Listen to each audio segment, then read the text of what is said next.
that way by the university. It kind of seals your legacy, in my opinion, within the legal profession and within this grand institution.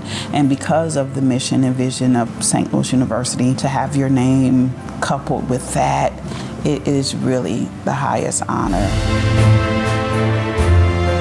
I think Judge Baker deserves this award because of all that she's done for the legal community, the SLU community, and the greater community at large.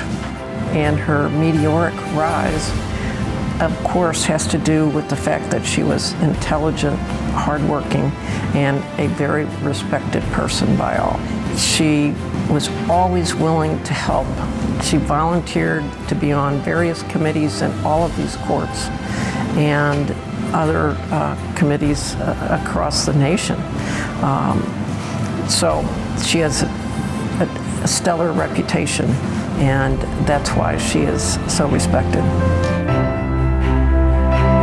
Yes, Judge Burleson is an awesome attorney, father, friend, and judge, now retired from the 22nd Judicial Circuit. He's a great addition to the St. Louis University Law School Hall of Fame. He embodies the vision and mission of this university, men and women for others. He is a servant leader. He works very hard to not only do a good job on every case that he either is representing individuals on as an attorney or he presided over. He just cares about doing the right thing and for helping others, and that's what this institution is all about. Judge Burleson has received many awards for judicial excellence from the Supreme Court and from the Lawyers Association.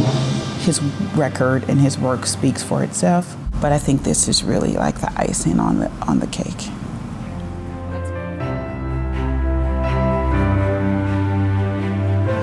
My dad really has embodied, I think, the notion of being a man for others his entire life. The program talks about how he started his charitable efforts when he was very young.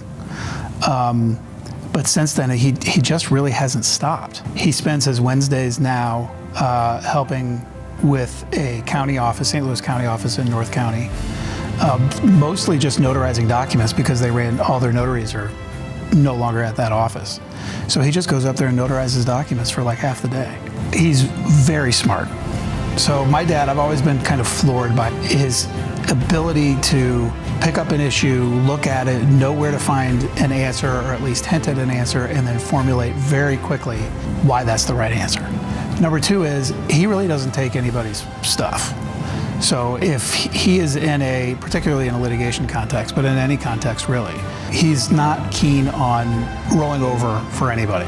So he's a wonderful advocate. He really understands what his duty is to his client, and he will perform that duty to the best of his ability for his client, irrespective of how it might impact everybody else, because that's his job. And I got to practice basically in the office next to him. I've been doing that for 24 years. And when we moved to the new firm, our offices are right next to each other. So it has come full circle, but he has meant everything to my career.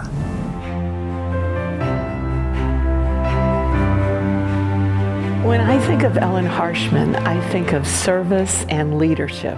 Dean of our business school for 12 years is an accomplishment in itself, but also her service on nonprofit boards like the St. Vincent de Paul and Civic Pride and the Metropolitan Sewer District. She always does it with strength and grace. And she's insightful and she's compassionate, but with a spine of steel. Ellen has contributed opportunity to other people. And that's been so important. She established a Women in Business Leadership program at the business school in the mid-1990s. And those women that she mentored are now in positions all over the country in business leadership. You know, she's made a pathway for others. She didn't just blaze a pathway for herself, she's made a pathway for others. Ellen always viewed things as opportunities that other people might have viewed as risks. So she's fearless. And a lot of people would turn down some of the opportunities she's been offered. But if she sees a need and she thinks she can make a contribution, she'll say yes. And that, I think, has not only contributed to her career and her skill set, but it's also contributed a lot to St. Louis University, if not the larger environment in St. Louis. Jim Holleran is a legendary trial lawyer, one of the very best ever. And his courtroom skills and talents and his care for his clients, everything. I mean, Jim's the complete package and has been a legend of the trial bar for decades. Much of my teaching in trial advocacy and in evidence is based off of things that I learned from him, and that I'm really just echoing the stuff that I was privileged enough to be exposed to as a young lawyer working for Jim Holleran. And so he very much lives on in the students that I teach. Jim Holleran is a true gem of the legal community in St. Louis, both in terms of his skills as a lawyer and the type of person he is. He's a wonderful man.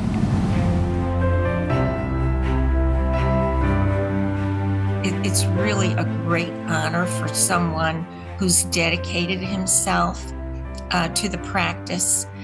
He always sought out the faculty and had nice relationships with them. And he's given back to the school, even though he's not from the area. He makes a point of, doing things, sharing his expertise. And so I think he's a perfect person to receive it.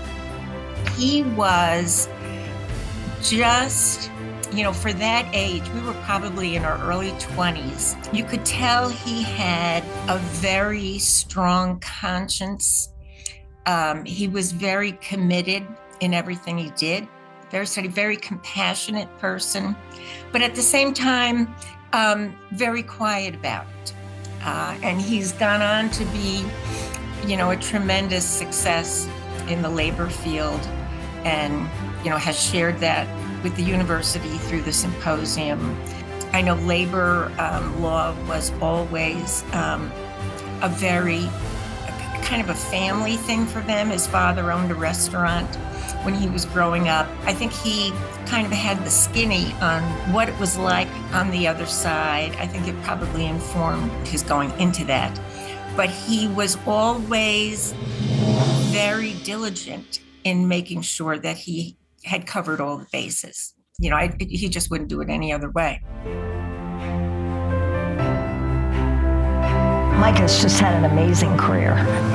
He was a very successful lawyer in Central Illinois, and then he went on to become a circuit court judge, an appellate court judge, a federal judge, and when he retired from the federal judiciary, he went back to being an appellate judge. So, he's same age as me. We're getting on there, and he is still working. I mean, he's now the Inspector General for the Illinois Legislature, which is, again, a position that requires, enormous respect. And so he's just had an amazing career. He's a people person. I mean, everything about Mike is about other people. He's very smart in a real kind of human way. He is a person who really gets other people and is very grounded in reality. So I think that's a great quality of his. He's a person who's thoughtful. He's hardworking, but he's put others first a lot. Mike is a really amazing person. He never goes anywhere that he doesn't make friends. He's got a million stories to tell, and people just really enjoy being around him. And my husband and I have always enjoyed his company, and always been happy to be his friend.